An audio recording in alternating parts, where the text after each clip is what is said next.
Shalom, damai di hati. Saudara-saudara jemaat Tuhan, jumpa lagi bersama channel YouTube Maturia Bukit Kasih Girian Permai.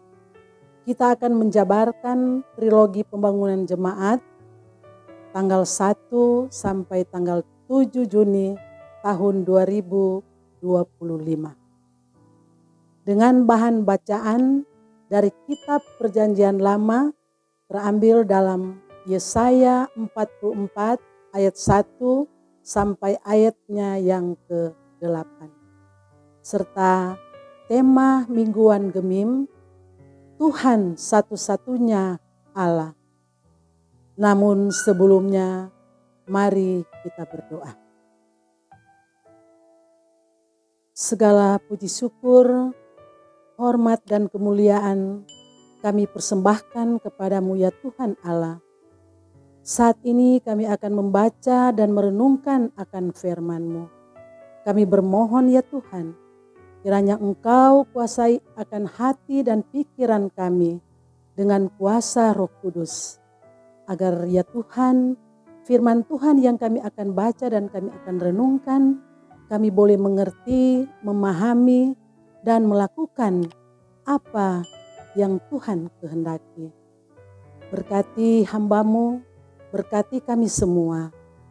Ini kami yang berdoa, ini kami yang bermohon di dalam anak-Mu Yesus Kristus, Tuhan dan Juru Selamat kami yang hidup. Amin. Kita akan membaca Alkitab terdapat dalam kitab Yesaya 44 ayat 1 sampai ayatnya yang ke-8.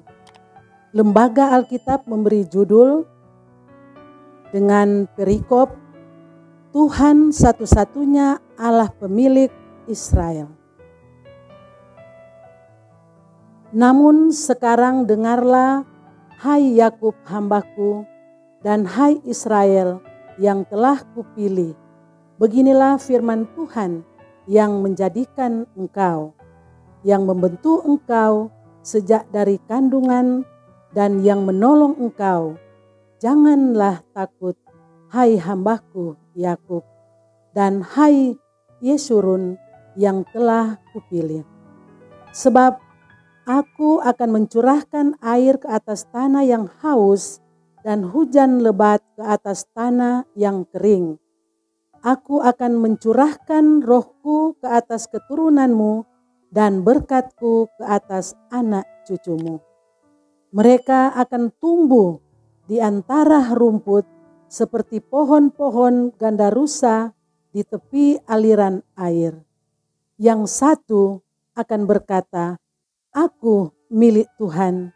Yang lain menyebut dirinya dengan nama Yakub, dan yang lainnya lagi menuliskan pada tangannya bagi Tuhan dan menggelari dirinya dengan nama Israel.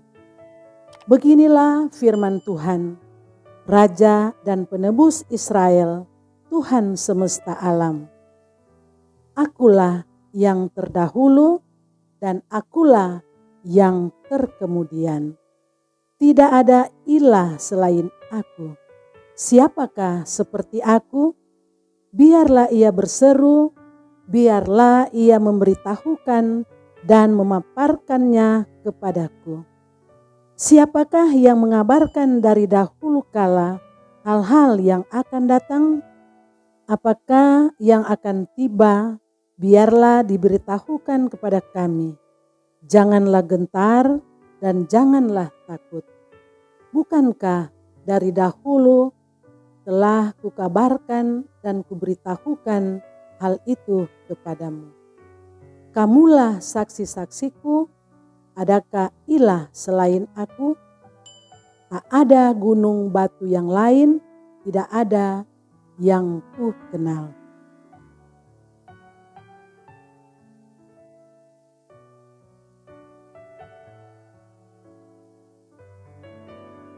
Demikian untuk pembacaan firman Tuhan. Saudara-saudara yang dikasihi dan diberkati oleh Tuhan,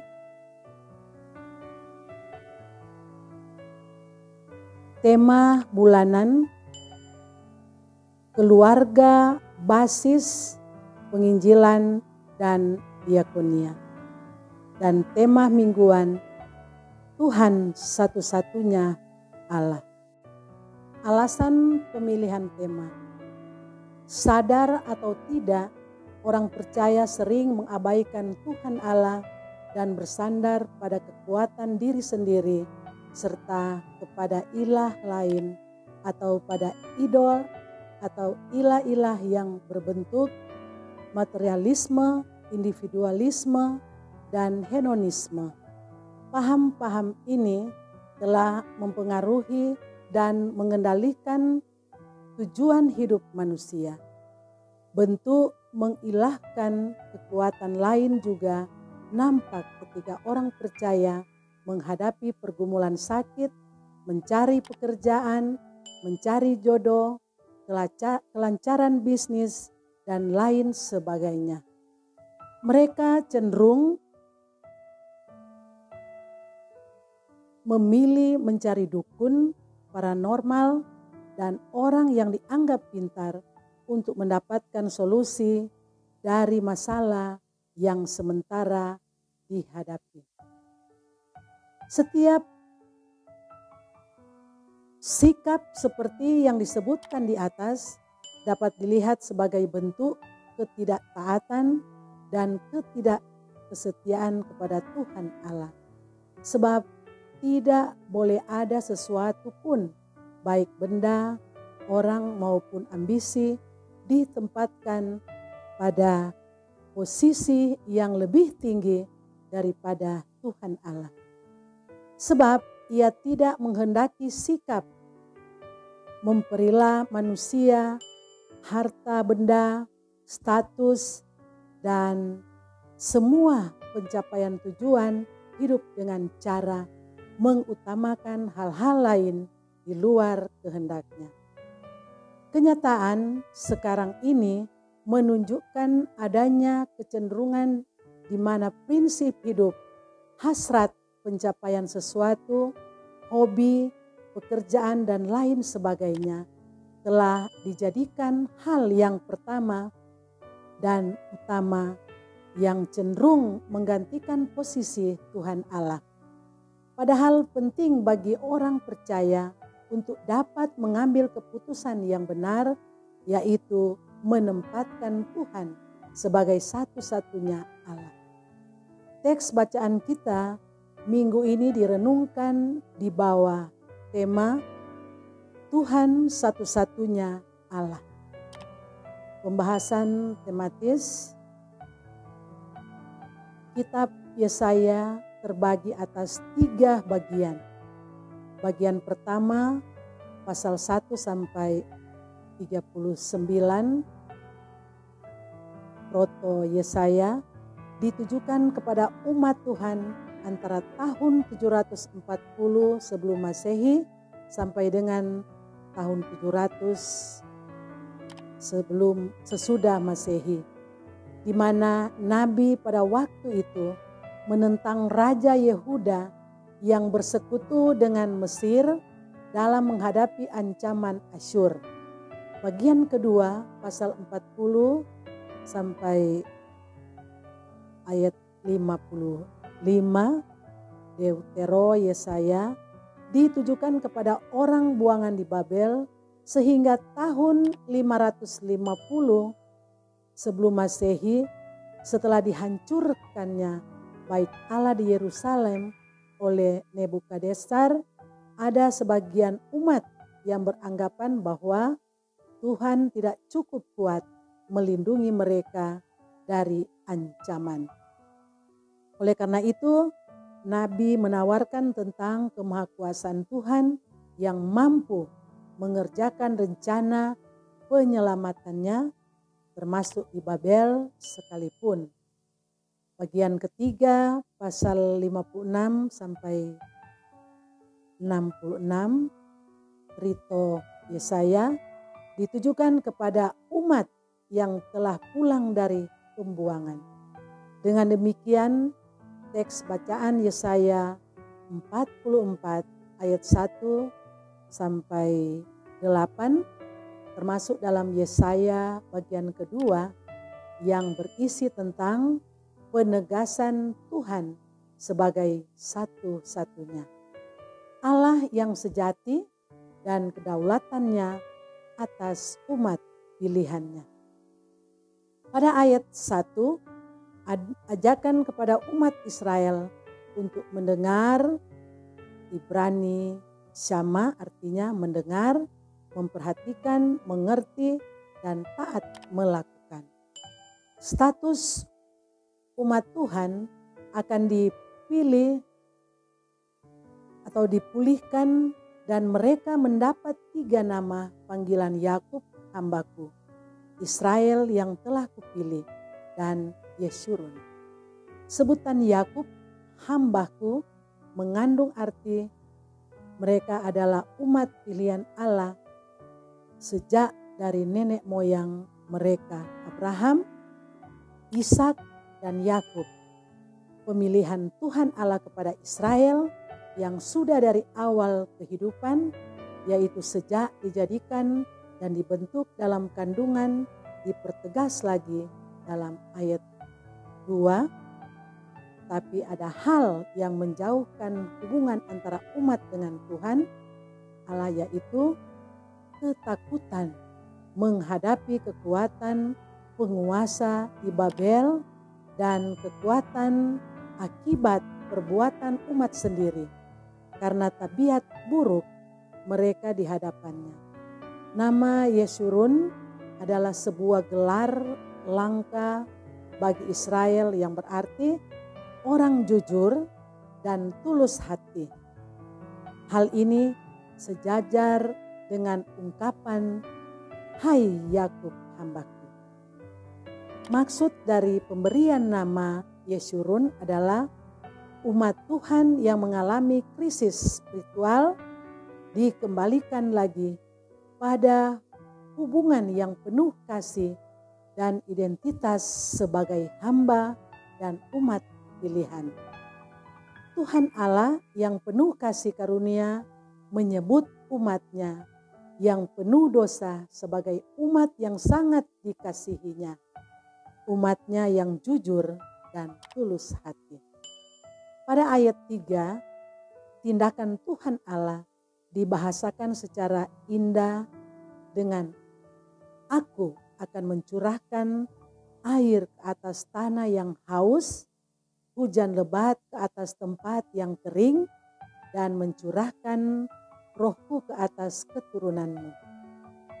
Tuhan Allah sungguh-sungguh menjamin masa depan umat yang berada dalam pembuangan, yang meliputi jaminan tanah subur dan jaminan keberkelanjutan generasi. Roh Tuhan juga dicurahkan untuk memberi makna pembaruan perilaku yang akan membawa pada kehidupan. Sebagaimana air dicurahkan ke tanah yang kering akan membawa pada kehidupan.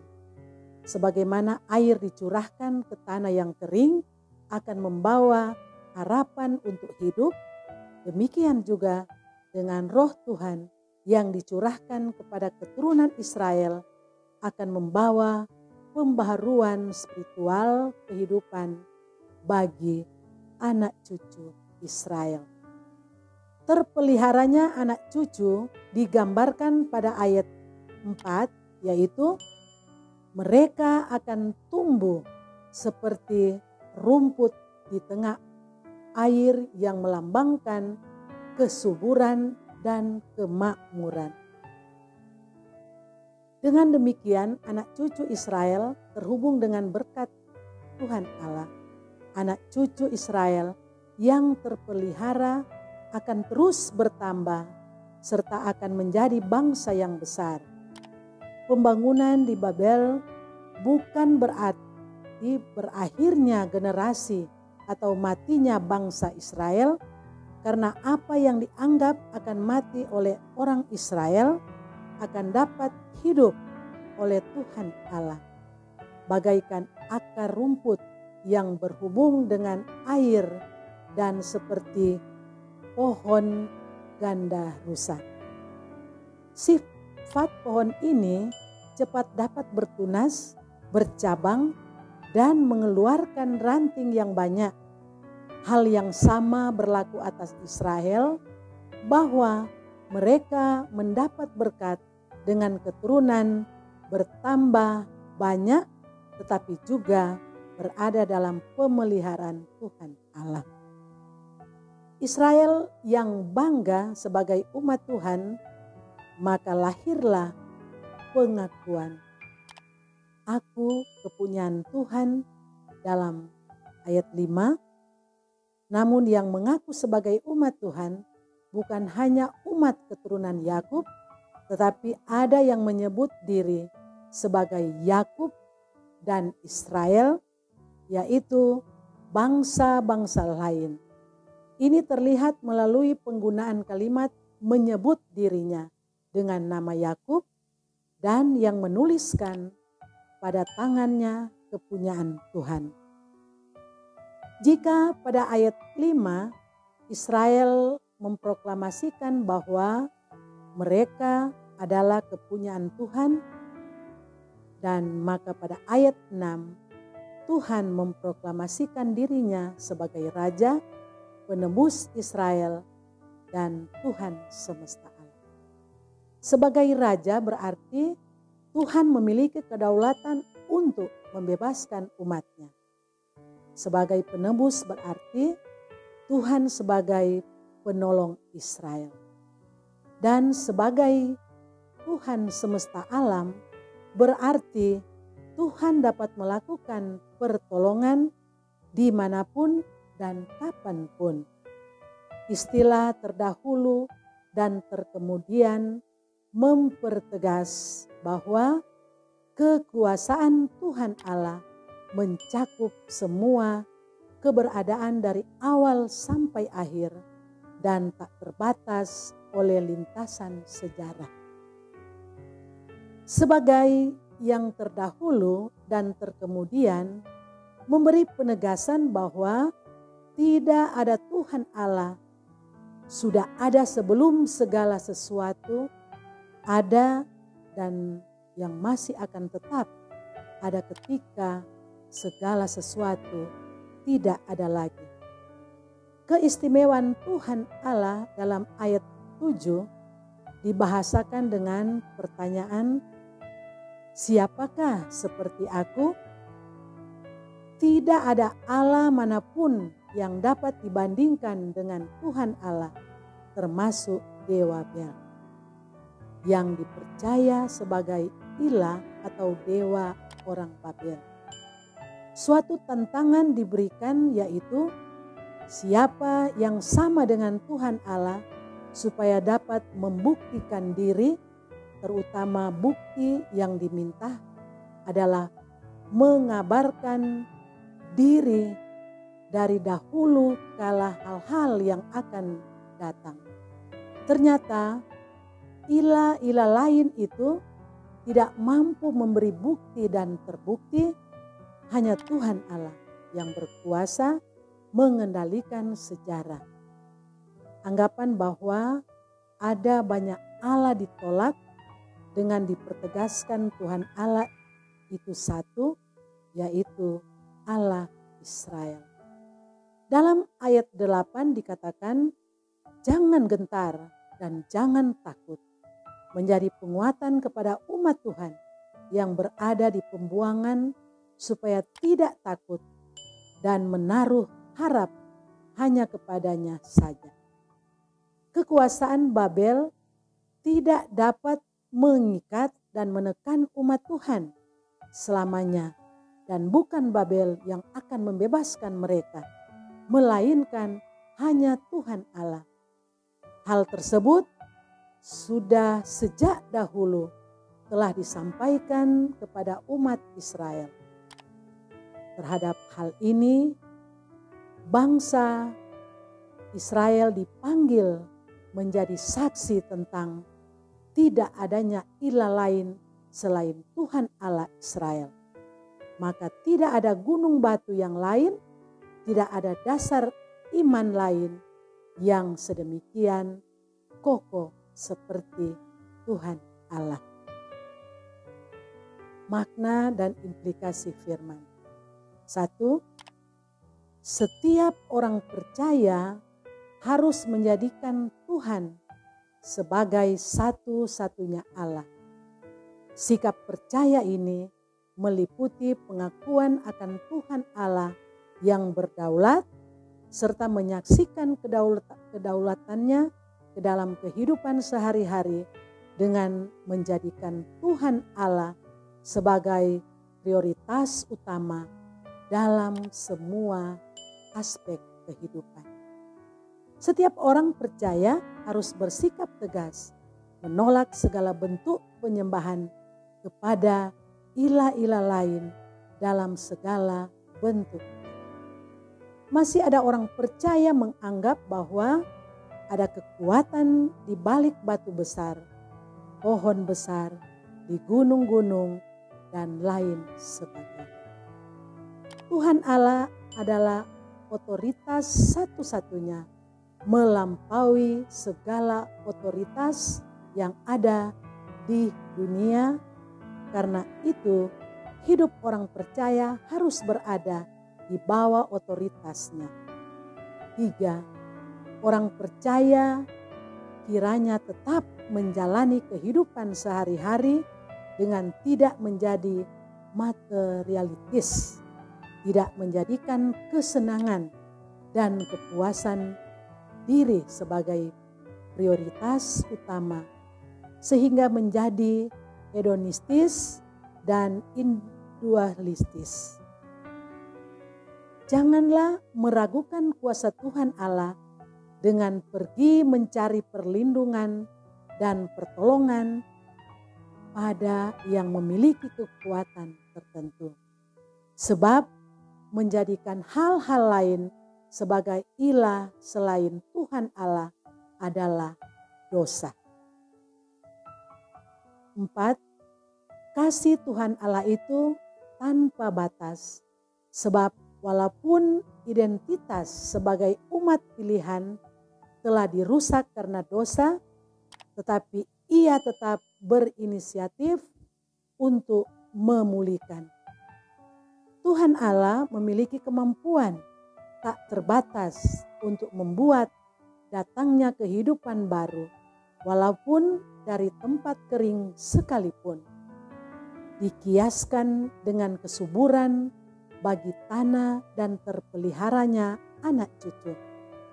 Hal inilah yang dapat menjadi landasan terhadap tanggung jawab orang percaya dalam pelestarian lingkungan hidup, di mana pada setiap tanggal 5 Juni diperingati sebagai Hari Lingkungan Hidup. 5. Keselamatan Tuhan Allah universal terbuka bagi semua orang yang telah dinyatakan secara sempurna oleh Yesus Kristus. Panggilan bagi gereja masa kini adalah untuk mengabarkan keselamatan kepada semua ciptaan, sehingga akan banyak orang mengaku bahwa Tuhan Allah dalam Yesus Kristus adalah yang awal dan yang akhir. Mari berdoa. Bapa di surga, terpuji namamu karena kasih setiamu Tuhan. Saat ini Tuhan, kami bersyukur atas kasih dan kebaikan Tuhan yang terus kami rasakan di dalam kehidupan kami. Kami boleh menyampaikan firman-Mu, dan kiranya firman-Mu ini boleh menjadi berkat kekuatan iman bagi kami semua. Terima kasih Tuhan, terpuji nama Tuhan. Ini kami yang berdoa dan mengucap syukur. Amin.